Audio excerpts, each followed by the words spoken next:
શું આ જે વિવાદ ઊભો થયો છે એ જીતુ વાઘાણીને કારણે છે? જીતુ વાઘાણી આ વિવાદમાં જવાબદાર છે?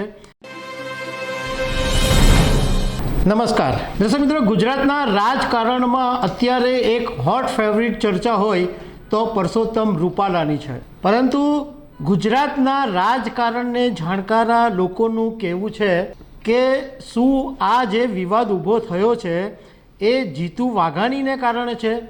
જીતુ વાઘાણી આ વિવાદમાં જવાબદાર છે.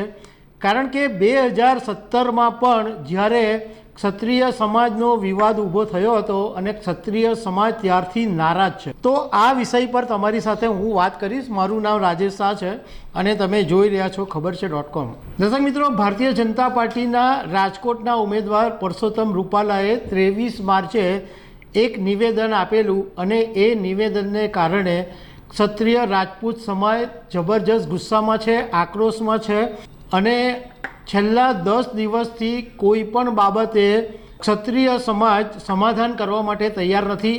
એક જ માંગ કરીને બેઠો છે કે પરસોત્તમ રૂપાલાને રાજકોટની બેઠક ઉપરથી હટાવવામાં આવે, એમની ટિકિટ કાપી નાખવામાં આવે અને કોઈ બીજા ઉમેદવારને આપવામાં આવે.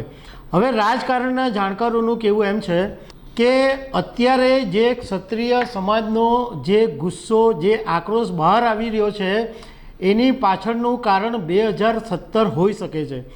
કારણ કે 2017માં જ્યારે ગુજરાત વિધાનસભાની ચૂંટણી હતી તે વખતે ભાવનગરની અંદર એક મોટો વિવાદ ઊભો થયો હતો અને ગોચરની જે જમીન હતી એની પર બાંધકામનો એક વિવાદ હતો. બુધેલ ગામના એક નેતા હતા દાનસિંગ મોરે, એમને સામે આ જીતુ વાઘાણીનો મોટો વિવાદ ઊભો થયો હતો અને તે વખતે જીતુ વાઘાણીએ દાનસિંગને બહુ પરેશાન કરેલા હતા અને આખો ક્ષત્રિય રાજપૂત સમાજ તે વખતે નારાજ થયો હતો. અને આ વિવાદ એટલો બધો લાંબો ચાલ્યો હતો કે ખુદ અમિત શાહ મેદાનમાં ઉતર્યા હતા અને અમિત શાહ એ વખતે સમાધાન કર્યું. પરંતુ એ વખતે સમાધાન તો થઈ ગયું પરંતુ એ પરિપૂર્ણ ન થયું. હવે તાજેતરની અંદર ભાવનગરમાં ક્ષત્રિય કરણી સમાજ પરિવારે એક પ્રેસ કોન્ફરન્સ કરી અને એના પ્રમુખ ભવાનસિંગે એવું કીધું કે 2017માં જ્યારે દાનસિંગ અને જીતુ વાઘાણી વચ્ચે વિવાદ ઊભો થયો ત્યારે ક્ષત્રિય સમાજ બહુ નારાજ હતો અને લાંબા દિવસો સુધી લડત ચાલી હતી અને અમિત શાહ વચ્ચે સમાધાન થયું હતું. અને એ બેઠકની અંદર ક્ષત્રિય સમાજના મોટા મોટા નેતાઓ હતા, કાનભા હતા, જસુ વારડ હતા, વજુ વાળા હતા.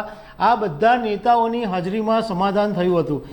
પરંતુ તે વખતે અમિત શાહે એમ કીધું હતું કે દાનસિંગ તમે ચિંતા નહીં કરો, હું પોતે અમિત શાહ છું અને અમિત શાહનું મારું વચન છે કે તમારા બધું જે છે એ તમારી શરતો પૂરી થશે. દાનસિંગે એમ કીધું હતું કે મને વાંધો નથી, મારો સમાજ વિખેરાવો નહીં જોઈએ, બાકી સમાજ માટે હું સમાધાન કરવા માટે તૈયાર છું.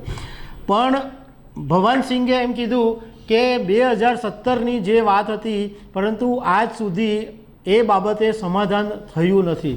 એટલે કહેવાનો મતલબ એમ છે કે જેમ જ્વાળામુખી શાંત હોય અને પછી ફાટે એવી રીતના 2017ની અંદર આ જે ક્ષત્રિય સમાજમાં જે દુઃખની લાગણી દબાયેલી હતી એ હવે બહાર આવી રહી છે અને એને કારણે અત્યારે ક્ષત્રિય સમાજ પૂરજોશની અંદર બહાર આવી રહ્યો છે.